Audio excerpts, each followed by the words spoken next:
in a strongly worded letter, has sought details of compliance and asked firms to appoint compliance officers. Government can waive off the protections given to these companies under the safe harbor provisions. So, in a way, these companies will not have any protection as an intermediary. They will be liable for the content as any other platform. इन दिनों देश में social media को लेकर tension बढ़ रही है। जब से सरकार ने 26 मई से देश में नया सोशल मीडिया एक्ट 2021 लागू किया है, तब से सारी सोशल मीडिया कंपनियां तिलमिला गई हैं, क्योंकि सरकार उनसे कह रही है कि अगर आपको देश में काम करना है तो भारत के कानून को मानना होगा। गूगल सरकार की बात को मान गया है।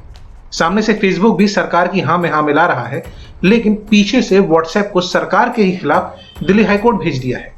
कोर्ट में वो व्हाट्सएप लोगों की निजता की बात कर रहा है, जो व्हाट्सएप अपनी प्राइवेसी पॉलिसी की आड़ में आपकी निजी डेटा को हथियाना चाहता है। सरकार भी ट्विटर के खिलाफ कोर्ट में है, और मजेदार बात यह है कि यह वही ट्विटर है जिसने अमेरिका में कैपिटल हिल पर ट्रंप समर्थकों के हमले के बाद डोनाल्ड ट्रंप के अकाउंट को बैन कर दिया था, लेकिन किसान आंदोलन के नाम पर इसी साल दिल्ली में 26 जनवरी को हुई हिंसा के बाद आरोपियों और असामाजिक तत्वों का अकाउंट बैन करने से मना कर दिया। ट्रेडिशनल मीडिया से लेकर सोशल मीडिया पर सभी जगह इस मुद्दे पर लोग अपना अपना ज्ञान, अपनी अपनी बात अपने तरीके से रख रहे हैं। कुछ सरकार के साथ हैं तो कुछ हमेशा की तरह मुखालफत कर रही हैं, लेकिन कोई ये नहीं बता रहा कि आखिर ऐसी क्या मजबूरी आई, ऐसी क्या नौबत आई कि सरकार को ऐसा कानून लाना पड़ा। आज फेसबुक और ट्विटर के जरिए कोई आदमी अपने घर में बैठकर हिंदुस्तान के किसी भी शहर में राइड करवा सकता है। तो ये समझने के लिए आपको साल 2004 में जाना पड़ेगा। उस समय देश में इंटरनेट लोगों के बीच नया नया आया था। नवंबर 2004 की बात है, जब एक IIT स्टूडेंट ने बाजी.com पर एक पॉर्न वीडियो बेचने के लिए डाल दिया। दिल्ली पुलिस ने उस IT स्टूडेंट को तो गिरफ्तार किया ही, साथ ही वेबसाइट के CEO अवनीश बजाज और उसके मैनेजर को भी गिरफ्तार कर लिया। 4 दिन तिहाड़ में रहने के बाद अवनीश ने उन पर और उनके कर्मचारी पर लगे तमाम इल्जामों को वापस लेने के लिए दिल्ली हाईकोर्ट में याचिका दायर की, लेकिन 2005 में दिल्ली हाईकोर्ट ने उन्हें बराबर दोषी माना और IT एक्ट की सेक्शन 85 के तहत सजा भी सुनाई। हालांकि फिर साल 2012 में सुप्रीम कोर्ट ने यह कहते हुए अवनीश और उनके कंपनी के मैनेजर को रिहा कर दिया कि यूजर के पोस्ट के लिए वेबसाइट को जिम्मेदार नहीं ठहराया जा सकता। सुप्रीम कोर्ट ने इस एक्ट के लिए उसी धारा 89 का हवाला देते हुए फैसला दिया था, जिसने अब हटाने पर सोशल मीडिया कंपनियां तिलमिलाई फिर रही हैं। बाजी.com का एग्जाम्पल तो पुराना हो गया है, चलिए आपको एक नया एग्जाम्पल देता हूं।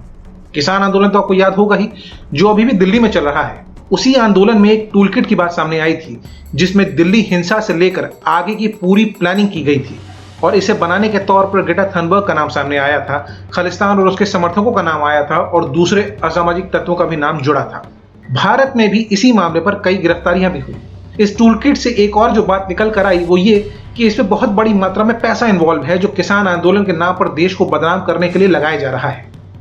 ये तो एक एग्जाम्पल था। दूसरा एग्जाम्पल लीजिए, हाल ही में विवादों में आई एक वेब सीरीज तांडव, आपको याद तो होगी। इसमें भी एक ऐसी चीज दिखाई गई जिससे देश में सांप्रदायिक माहौल बिगड़ने का खतरा था, जिसे ना सिर्फ सरकार ने गलत माना, बल्कि फिल्मी जगत के कई लोग भी इससे नाखुश दिखे। कहा कि सिर्फ पैसे कमाने के लिए ऐसा करना गलत है। तीसरा एग्जाम्पल CAA और NRC का ले लीजिए। सोशल मीडिया को लेकर इसे भी काफी झूठ फैलाया गया, जिसकी वजह से एक समुदाय ने यह तक मान लिया कि उसे देश से निकाला जा सकता है। चौथा एग्जाम्पल यूपी के मुजफ्फरनगर दंगों को ले लीजिए। सोशल मीडिया पर एक फर्जी वीडियो को सच बताकर दंगे करवाए गए, जिसमें काफी जानमाल का नुकसान हुआ। पांचवा एग्जाम्पल कोरोना को ही ले लेते हैं। आज व्हाट्सएप खुली या फिर फेसबुक या यूट्यूब, कोई भी दूसरा सोशल मीडिया प्लेटफॉर्म, कहीं पर देसी दवा के नाम पर तो कहीं पर वैक्सीन को जहर बताकर झूठ को ऐसे बेचा जा रहा है कि सच को भी खुद पर एक बार शक हो जाए। खोजने जाएंगे तो ऐसे एक नहीं बल्कि सैकड़ों एग्जाम्पल मिलेंगे, जिसमें झूठ सच की चादर ओढ़े बैठा नजर आएगा। और ये झूठ कितना गहरा है, ये समझने के लिए social media matters and institute for governance policy and politics की एक रिपोर्ट बताती है कि सिर्फ फेसबुक और व्हाट्सएप पर ही 50% से ज्यादा फर्जी खबरें फैलाई जाती हैं। सोशल मीडिया पर फर्जी खबरों की बाढ़ आ रही है। हर 2 में से 1 शख्स तक फर्जी खबरें पहुंचती हैं। 53% लोग मानते हैं कि उन्हें सोशल मीडिया पर फेक न्यूज मिलती है, और इतना ही नहीं, इन्हें फैलाने में सबसे ज्यादा इस्तेमाल फेसबुक और व्हाट्सएप का होता है। माइक्रोसॉफ्ट की भी एक रिपोर्ट कहती है कि 64% भारतीयों तक फेक न्यूज पहुंचती है। 30% लोग उस फेक न्यूज को सच यानी असली मान लेते हैं और उसे अपने परिवार और दोस्तों में शेयर कर देते हैं। और मजेदार बात यह है कि इस फेक न्यूज को फैलाने में पुरुष और महिलाएं दोनों बराबर की भागीदार हैं। भारत में व्हाट्सएप के 53 करोड़ यूजर्स हैं। करीब 45 करोड़ लोग यूट्यूब पर हैं। फेसबुक पर देश की 41 करोड़ जनता है। इंस्टाग्राम पर 21 करोड़ लोगों के खाते हैं और ट्विटर पर करीब 1.25 करोड़ लोग हैं। भारत में सोशल मीडिया कंपनी हर साल करीब 20,000 करोड़ रुपए का कारोबार करती हैं, लेकिन जब जवाबदेही की बात आती है तो सिर्फ अमेरिका और उनके हेडक्वार्टर्स की तरफ घुमा लिया जाता है। इसीलिए जरूरी है कि ये कंपनियां भारत में कारोबार करें, लेकिन कानून के दायरे में। Twitter India MD says, boss, you have knocked the wrong door. You have sent a letter to a wrong guy. I have got nothing to do with Twitter. What I run here is a separate company, which is a sales and marketing company. For your content notices, please go to US. हमें उम्मीद है कि देश में social media को लेकर चल रहे विवाद और सरकार ये कानून क्यों लेकर आई, इस पर हमारी दी जानकारी आपको जरूर पसंद आएगी। अगर ये वीडियो आपको काम का लगा हो, इसमें दी जानकारी काम की लगी हो, इसमें कई बातें सही लगी हो, तो इस वीडियो को लाइक और शेयर जरूर करिएगा ताकि ये काम की जानकारी दूसरों तक भी पहुंच सके। अगर आप ये वीडियो YouTube पर देख रहे हैं तो हमारे चैनल को सब्सक्राइब कर दीजिए, और अगर Facebook पर देख रहे हैं तो इस पेज को लाइक कर दीजिए। हमने खबर आपकी में थोड़ा सा बदलाव किया है। हमें उम्मीद है कि ये बदलाव आपको पसंद आ रहा होगा।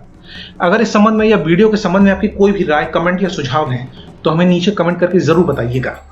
आप चाहें तो हमें ईमेल भी भेज सकते हैं। हमारी ईमेल आईडी है contactkhabarapki@gmail.com। अपना ख्याल रखिए, अपनों का ख्याल रखिए।